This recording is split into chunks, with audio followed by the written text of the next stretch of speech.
Euzu billahi mineşşeytanirracim. Bismillahirrahmanirrahim. Elhamdülillahi rabbil alamin ve salatu vesselamu ala Resulina Muhammedin ve ala alihi ve sahbihi ecmaîn. Sevgili dostlar, tefsir dersimize devam ediyoruz. Kaf suresinden bahsetmiştik. Kaf suresinin tefsirini yapıyorduk. Şimdi Kaf suresinin başında Kur'an'a and içiliyordu. Müşriklerin içinden onlardan biri olan bir peygamberin onlara gönderildiğini, yani Kureyşli olan Hazreti Peygamber'in onlara gönderildiğini ve onların da buna taaccüp ettiğinden bahsetmiştik. Ondan sonra bunlar hakkı inkar ettiğini, ondan sonra onların gökyüzüne bakmıyorlar mı? Yeryüzünü nasıl döşedik, dağları nasıl direk gibi, sütun gibi diktik çağrısını yaparak onları tefekküre yönlendirdiğini okuduk. Şimdi de bunlara mukabil, yani Allahu Teala peygamberini gönderdi, onlardan birisi ayetlerini okudu, Allah'ın vahyini onlara bildirdi. Onlar iman etmediler. Etmedikleri için Allahu Teala şimdi okuyacağımız ayet-i kerimelerde kendilerine peygamber olarak gönderilen kavimlerin helakından bahsedecek. Allahu Teala burada ya Muhammed bak senden önce de onlara söyle, bu kadar peygamber geldi bazı kavimlere. Bu kavimler iman etmediler. Bu kavimler onları kabul etmedikleri için Allahu Teala ne yaptı? O kavimleri helak etti. Şimdi ayet-i kerimede devamında şöyle diyor. Kezzebet, yalanladılar. Yalanlamıştı. Kim? Kablehum, onlardan önce. Yani ey Mekke müşrikleri, sizden önce yalanlamışlardı peygamberlerini.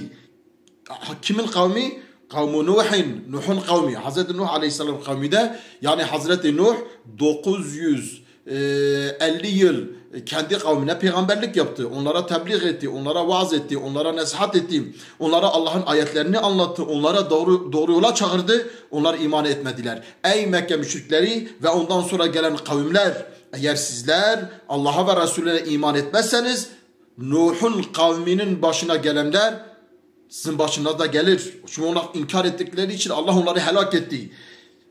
Kezzebet qablehum kavmu Nuhin. Nuh'un kavmi onlardan önce ne yaptı? İnkar etti. Ve ashabur re'si, kuyu ashabı, Yemen civarlarında bir kuyunun etrafında toplanan bir kavmin helakından bahsediyor. Peygamberleri, Allah onlara bir peygamber gönderdi. Onlar peygamberlerini kuyuya attılar. Üzerine taş doldurup peygamberlerini şehit ettiler. Allah-u Teala ne diyor? Diyor biz onu da ne yaptık? Onları da helak ettik. Ve Semud, bir de Semud kavmini. Semud kavim Salih Aleyhisselam'ın kavmidir. Malumunuz Allah-u Teala Salih peygamberi Semud kavmine gönderdi. Kavm önce Hazreti Salih'i inkar ettiler. Sonra dediler ki eğer sen şu dağın içinde, şu taşın içinde bir deve veya yavrusunu çıkarırsan biz sana iman ederiz. Malum bunu tefsirlerden mutlaka okumuşsunuz. Hazreti Salih'i imkansız görünen bir şey. Yani sanki imkanı olmayan bir şey. Tabi imkansızı olduran Allah'tır Celle Celaluhu. Hani tefsirlerde okuyoruz ya, ateş İbrahim'i yakmadı. Hani hastalık Hazreti Eyyub'i öldürmedi. Bıçak Hazreti İsmail'i kesmedi. Onlar da olmayacak, imkanı olmayacak bir şey Hazreti Salih'ten istediler. Hazreti Salih Aleyhisselam ne yaptı? Allah'a dua etti. Ya Rabbi dedi, beni zor durumda bıraktılar. Sen kudretinle, keremenle bana lütfet. Allah-u Teala Celle Celaluhu bir mucize olarak taşı ikiye yardı. İçinde bir deve ve yavrusu çıktı. İşte bu da büyük bir mucize. Bu da Hazreti Salih'in mucizesi. Onlar kalktılar tabi, o deveyi kestiler. Onun inşallah hayatını anlatacağım. İşte Hazreti Salih bir gün suyu siz için, bir gün onlar deve içsin. Onlar kalktılar, deveyi kestiler. Allah-u Teala da onları ne yaptı? Helak etti. Ondan sonra ve Adun, Ad'ı da onlara, Hazreti Ad, Hud Aleyhisselam onlara gönderilmişti. Sen Ad'ı da onlara anlat. Ad da helak oldu. Ad, Hazreti Hud Aleyhisselam onlara gelmişti. Onların bağları, bahçeleri, İrem bağları meşhur, cennet misali bağ bahçeler yaptılar. Sonra Şeddat, onların reisi ne dedi? Gökyüzünün Allah'ı Allah'sa, ilahı Allah'sa, yeryüzünün ilahı da benim dedi ve Allah onları da helak etti. Onlar peygamberlerine iman etmedikleri için Allah onları da helak etti. Ve Firavunu, bir de Firavunu da onlara söyle. Firavun da o kadar zulmetti. Rivayette 400 yıl yaşadı. O kadar mal, mülk sahibi oldu, saltanat sahibi oldu. Sonunda ne oldu? Allah'a ve peygamberine isyan ettiği için denizde boğuldu gitti. Onun da başka bir videoda inşallah detaylı anlatacağım inşallah. Ve ihvanu Lut'un kardeşlerini de anlat. Lut Aleyhisselam onlara tebliğ etti, onlara anlattı. Onlar ne yaptılar? Hazreti Lut aleyhisselamı inkar ettiler ve Hazreti Lut aleyhisselam ona iman edenlerle beraber bir gece çıktı. Allahu Teala onları da helak etti. Ey Muhammed aleyhissalatu vesselam, sen onlara bunları anlat, bunları söyle. Bak Allahu Teala nasıl onları ne yaptı? Helak etti. Onlar peygamberlerine isyan ettikleri için. Ve ashabul eyketi, eyke ashabı, ormanlık içinde, bolluk ve ferahlık içinde yaşayan o toplum ne yaptılar?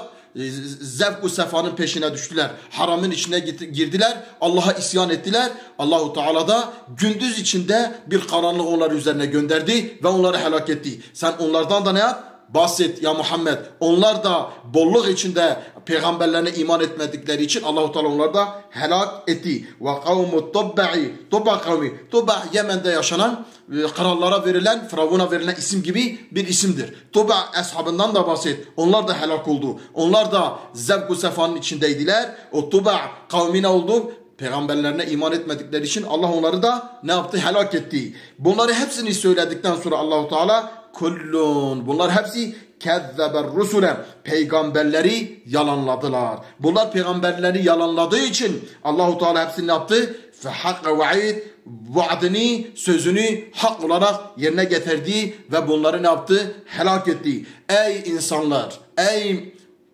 Allah'ın hitabına muhatap olan mahlukatlar, insanoğulları, eğer siz Allah'a ve Resulüne ittiba etmezseniz, eğer siz Allah ve Resulünün sözünü dinlemezseniz, işte sizden önce Allah'ın ve Resulünün sözünü dinleyemeyenlerin akıbeti ne olmuş? Korkulur ki sizin akıbetiniz de o olur. Allah-u Teala muhafaza etsin. Kur'an'ı hayatımıza geçirmeyi, Kur'an'a muhalif değil de Kur'an'a tabi olan insanlardan eylesin. Sonra Allahu Teala bunlardan bahsederken hani tefsirin başından demiştim ya biz ölüp gideceğiz.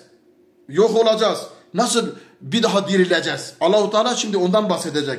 Efa'ina bil halqil evvelim. İlk yaratılışta efa'ina soru soruyor. Yorulduk mu biz? Bil halqil evvel, ilk yaratılışta. Yani biz bu mahlukatı ilk yaratıldığımız zaman biz yorulduk mu? Biz güçsüz mü kaldık? Ya da hani diyor ya Hristiyanlar Allahu Teala 6 günde kainatı yarattı. İşte 7. günde dinlendi, yoruldu. Pazar günü tatil yapıyorlar. Yahudiler dedi yok cumartesi dinledi. Haşa. Allahu Teala diyor biz yorulduk mu ilk yaratılışta? Bir şeyi yeni yaptığın zaman zor mudur yoksa ikinci defa yaptığın zor? Bir şeyi ilk defa yaptığın zaman daha zor olur. Allahu Teala ne yapıyor? Uyarı veriyor. Biz ilk yaptığımızı sizi yarattık, kainatı yarattık, mevcuda yarattık. Bunları bir daha diriltmek zor mudur? Ya da biz yorulduk mu bundan dolayı? Bel, hayır, hum onlar fi lebsin, şüphe içindedirler. Min halkin cedid, yeni bir yaratılış hakkında. Yeni yaratılacak, yeni yaratılış hakkında şüphe içine düşüyorlar. Halbuki o bize nedir? Zor değildir. O bize ağır değildir. Biz nasıl ilk yaratılışı yapmışsak, insanı yoktan var etmişsek, biz bir daha o insanları dirilteceğiz. Bundan sonra gelecek ayetlerde bu sefer insanı muhafaza eden ya da insanın amellerini yazan meleklerden bahsedecek. Ondan sonra Allah'ın insanın şah damarından daha insana yakın olduğundan bahsedecek. Onun için sizi tutacağız, hesaba çekeceğiz, huzur-i ilahiye götüreceğiz. Siz orada ameli salih işleyenlerin cennete, kötülerin de kafir ve müşriklerin cehenneme gideceğini Allahu Teala bize ifade buyuruyor. Onun için Kur'an'ı dinleyen, Kur'an'la oturup Kur'an'la kalkan müminlerden olmak dileğiyle hepinizi Allah'a emanet ediyorum. Esselamu Aleyküm ve Rahmetullahi ve Berekatuhu.